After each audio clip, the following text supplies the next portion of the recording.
This is such bullshit. I've never been so pissed in my whole life. I just murdered Charlie Kirk right here in Utah.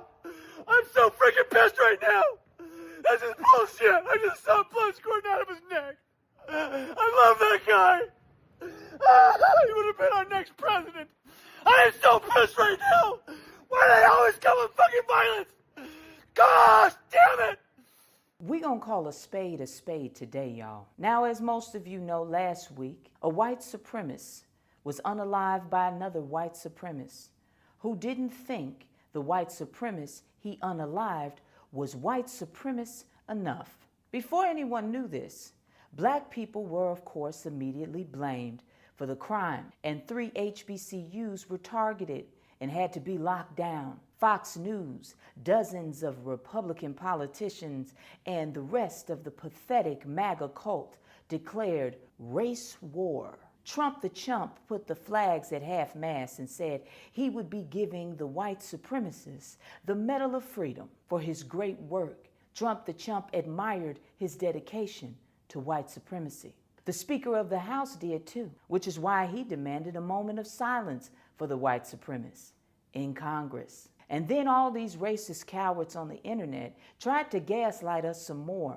by comparing the white supremacists to Martin Luther King Jr. Since the truth has come out about the criminal who actually did the crime being from Utah, his dad was the popo with the sheriff's department. He gave money to the Trump campaign. His family are registered Republicans. He's the member of an extremist group of pathetic losers called the Gropers, led by the biggest loser of them all, Nick, who once said, "Your body, my choice," because he wanted us to know that he pays for it.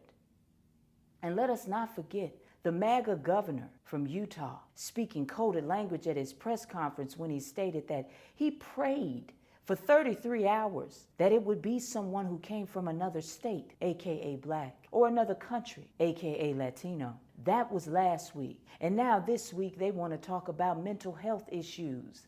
Since they didn't get the guy, the criminal that they really wanted. They wanted somebody they could drag through the streets to put on display for their death penalty pay-per-view.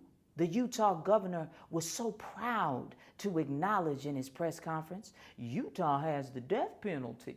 I wonder what all these pathetic, hateful people will do now that the villain is one of their own. These people are actively targeting the black community.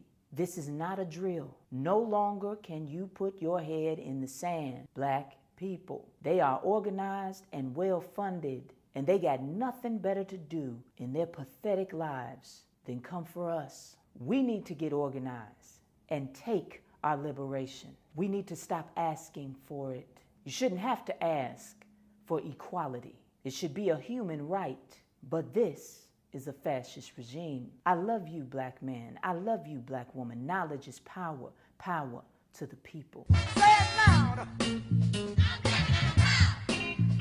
I'm gonna lose my mind if conservatives keep pretending like mocking Charlie Kirk's death makes you some disgusting, horrible human being, especially when they reacted to the death of nearly every black person in the last 15 years like this. Like, when Trayvon Martin died, they held meet and greets with George Zimmerman and asked him to sign bags of Skittles and cans of iced tea, and the gun that he used to kill Trayvon Martin was auctioned off for like $250,000. Like, the hypocrisy is insane. Every single time a black person has been the victim of police brutality, you guys have dug up their entire history to try to prove that they somehow deserved it, but when we use Charlie Kirk's own words, you say that we're heartless and disgusting people for it. And even though I know that the entire conservative platform is just built on hypocrisy, the amount of gaslighting that I'm seeing is actually crazy. Like people saying, well, we never celebrated anyone's death, we never mocked anyone's death, we felt bad that those things happened. Like, we saw your reaction in real time. Your digital footprint is out there. Like, the same people who were just mocking Alligator Alcatraz, saying that immigrants were going to be the perfect meal and taking their families there for photo shoots, are trying to claim they have a moral high ground because we won't mourn the person who enabled that culture in the first place. You guys are delusional. You've genuinely lost it. Don't make that line be one between the left and the right. Because if you do make that line fall between the left and right, I will side with the right. This is not about party lines, so don't fucking make it about... The comment section on that video is all maggots saying, now this is a man. This is a true man. You have Nazis telling you, yeah, this is great. If I had to make a choice, if there was a line and you made me choose between left and right, I'm going to choose right. Dean. That's that performative neoliberal shit. It was all about a paycheck. I fucking knew it. It was all about a goddamn paycheck. And people tried to gaslight me. No, he was just sad because the mom and the kids were there. That was debunked. It's a lie. He said it himself. His own fucking words. If I had to choose between the right and the left, I would choose the right. This is why black and brown people do not want accomplices, do not want allies. That's an ally. That's a fair weather fan. When shit hits the fan, when the going gets rough, when it gets real, all of a sudden their true colors come out. We want accomplices. Dean ain't one of them. Don't make me choose or you'll push me over to the right. Seems like you were already leaning right. The difference between Charlie Kirk and Trey Reed's death is that Charlie Kirk's was heavily witnessed. Shut the fuck up. The difference between Charlie Kirk and Trey Reed's death is that Charlie Kirk created a platform spreading massive hate in this country. Charlie Kirk believed that black people were better off before the civil rights movement and as slaves because we created less crimes. Charlie Kirk believed that even if a child is raped, becomes pregnant, she should still be forced to have that child. Charlie Kirk believed that transgender people were abominations. Charlie Kirk believed that even though there are thousands of deaths every year in this country from gun violence, including school shootings, he believed that that was worth it so that Americans can keep the right to have their guns. Trey Reed was a 21-year-old black man. If you're 25 or up, you know that when you're 21, you're still just a kid. Trey Reed didn't create a platform spreading hate.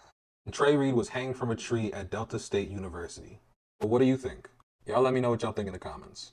Learn when to shut the fuck up sometimes. Here's the big picture. When white on white violence happens, it's called an isolated incident. A lone wolf. Something shocking. But when black folks do anything, even when we're just motherfucking existing, a whole goddamn community gets blamed. All the black people have to answer for what any and every black person does, as though we're a monolith, as though we all live in the same goddamn house. They blame all black people for what even one black person does. And in cases like this, black people ain't do shit. We still got blamed. We in trouble because of what some white person did to another white person. Make it make sense. Look at the response to Charlie Kirk's public assassination. Even though this was white on white violence, narrative immediately began twisting. And our communities, black folks, as well as black and non-black immigrants, as well as our fellow LGBTQ peeps, everybody, all the marginalized groups, got dragged into it, as if any of our groups caused it. That's the double standard. White violence gets sympathy and excuses. Black life gets punishment. Charlie Kirk's own rhetoric helped feed into that harmful system. A very harmful culture in our society, where accountability is always aimed at us, the marginalized people, and never aimed at them, the majority class. And if we don't challenge that narrative, it keeps repeating.